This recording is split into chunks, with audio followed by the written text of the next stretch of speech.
Hey guys, Two-Night Marine here with another video. I don't normally do these. I generally don't call out people specifically, so I'm just going to use his first name. But basically, one of the guys that follow me by the name of Vincent, Vincent G, how's that, is kind of wanting to have me explain, because he wants to be able to explain to his mom that he wants to join, and that she may not be completely for it, for whatever reason. And so he kind of wants me to cover a few things in this video that maybe I didn't cover in my previous video. Just know I don't do these very often, and chances are I won't do it again for a very long time, especially when it's a relative repeat of previous videos. But in this case, I'll do it. I'll do it this one time.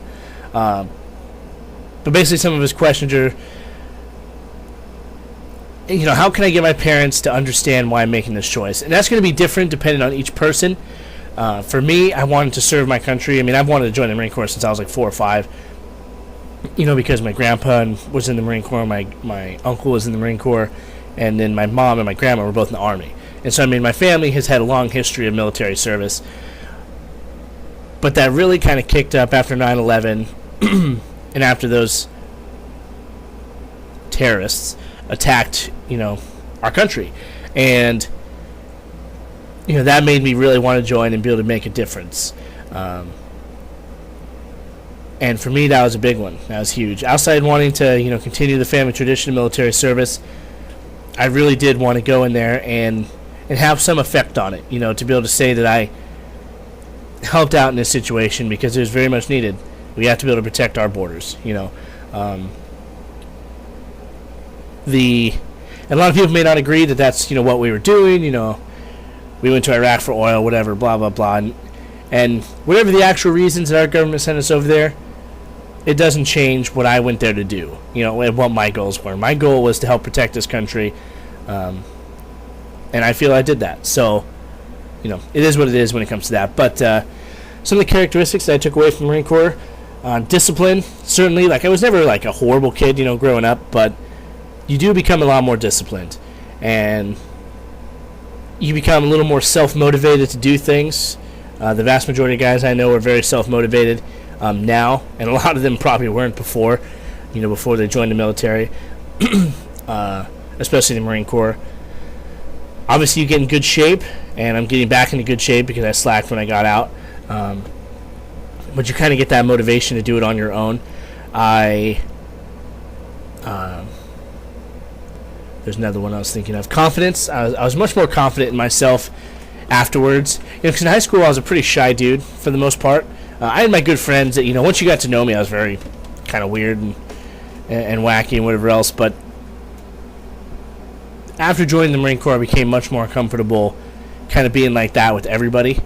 Not being afraid necessarily to go up and say hello to somebody. There's still times when don't want to go talk to people, whatever. But it did help a lot. It really did.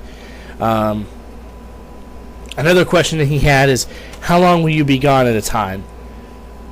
Deployments are between 6 and 8 months generally. It kind of depends on the situation. If you're out in a combat deployment and the unit that's replacing you can't get to you in time, then you'll be extended. But 6 to 8 months is kind of a general period. Outside that, how long will you be gone? You're stationed where you're stationed for 4 years.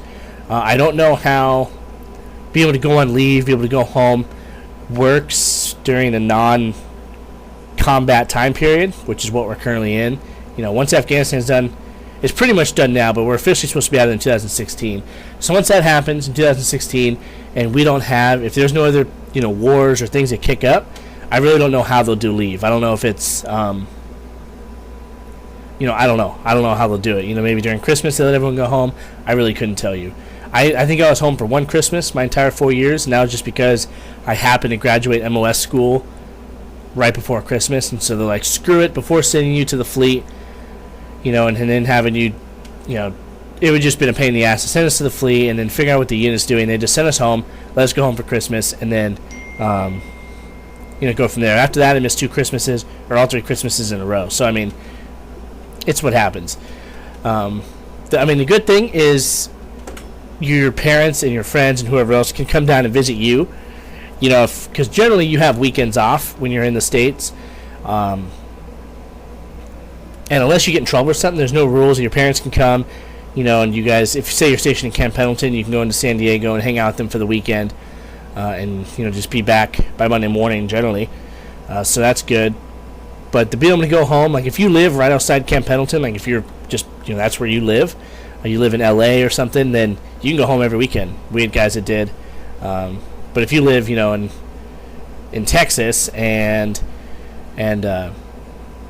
you're stationed in California, then no, you can't go home every weekend. But they'll be able to set those things up.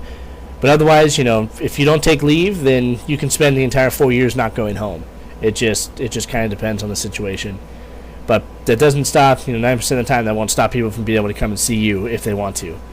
So, yeah. All right, Vincent, hope this answers your questions. If there's anything else you want, just, I can answer it through Facebook. So hit me up there. And, yeah. All right, guys. We'll see you in the next one. Semper Fi.